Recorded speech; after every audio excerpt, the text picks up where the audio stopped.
name is Lynn. I'm known as a mad chemist, but all the kids in Colorado call me the drug lady. I have a degree in chemistry, biology, and psychology, and I've done everything from autopsies to Xeroxing. I was a forensic chemist with the Drug Enforcement Administration, where we analyzed drugs from all over the world and we took down meth labs. I spent 7 years as a chemist criminalist with the North Metro Drug Task Force. That is a task force that handles the Denver metro area, and all we did was undercover drug investigations.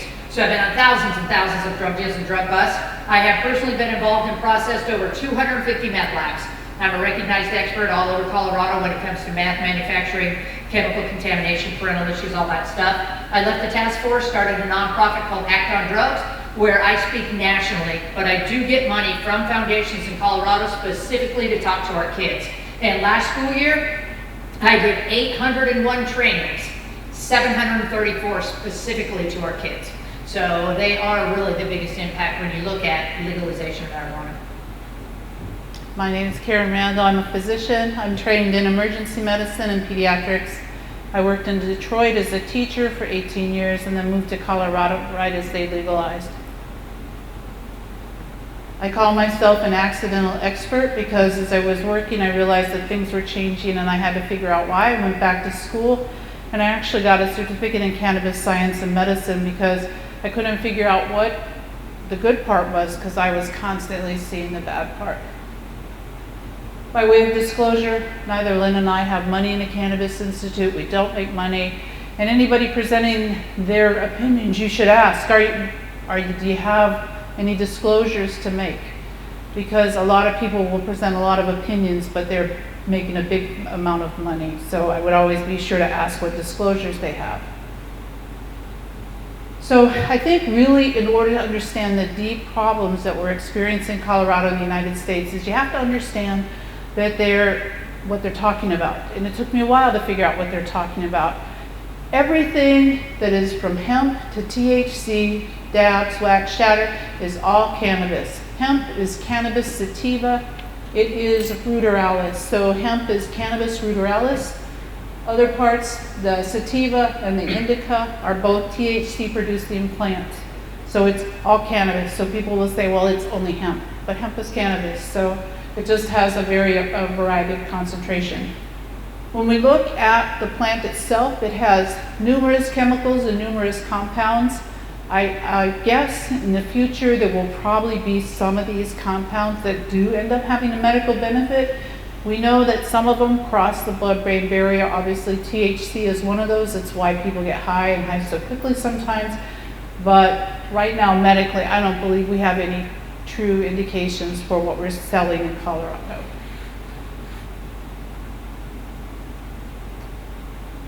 Again, hemp is supposed to be not psychoactive. It's supposed to have a limit of less than 0.3% to be called hemp. A lot of your CBD production, your oils, lotions, preparations for all the health is supposed to be from hemp.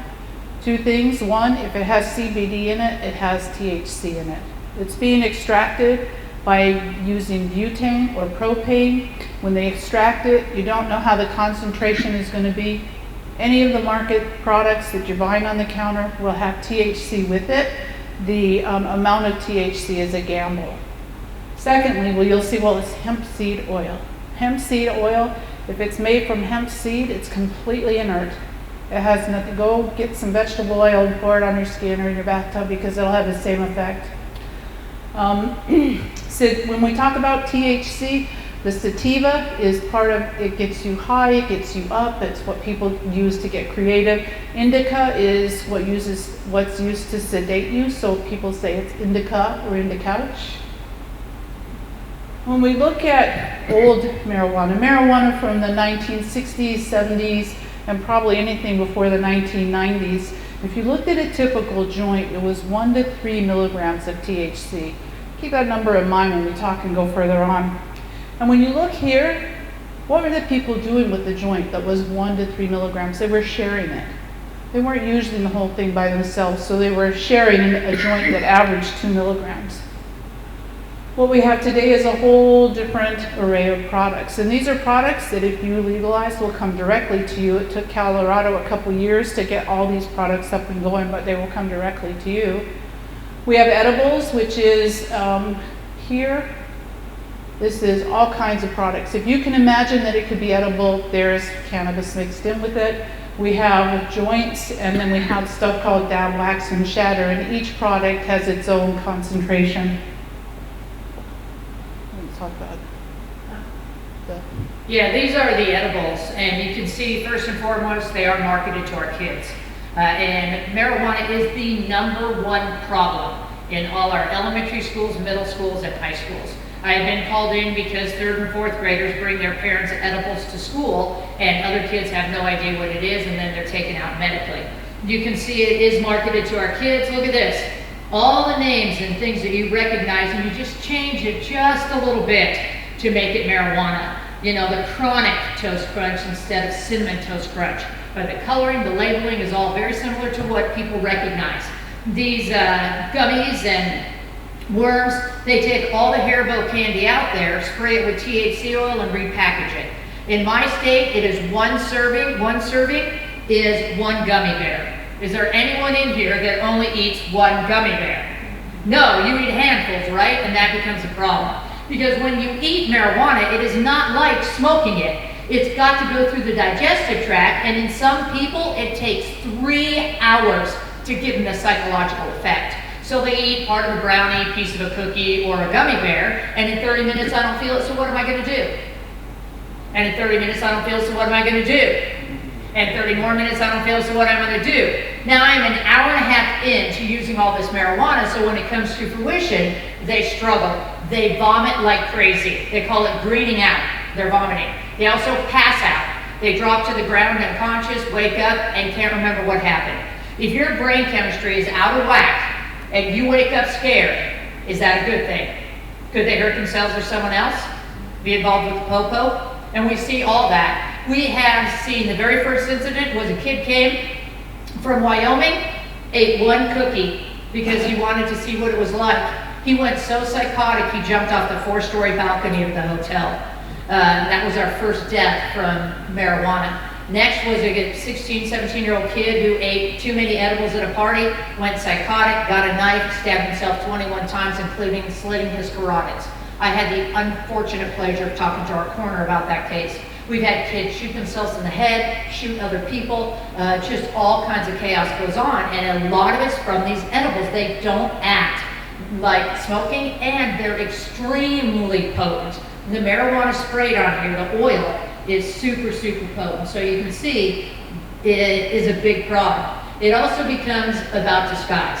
And so in Colorado, you used to be able to buy candy bars and no information on how much you should be consuming. Because we have so many ER visits, and our ER visits have been up 131% since the legalization of pot, our state said, okay, you can't have more than 10 milligrams per serving, and you must bake an identifiable symbol on it, and if you can't bake a symbol on it, you can't sell it. And so that means that this candy bar right here is 2, 4, 6, 8, 10 servings. So you're supposed to eat 1/10 of a candy bar. Does anybody in here do that? I do too.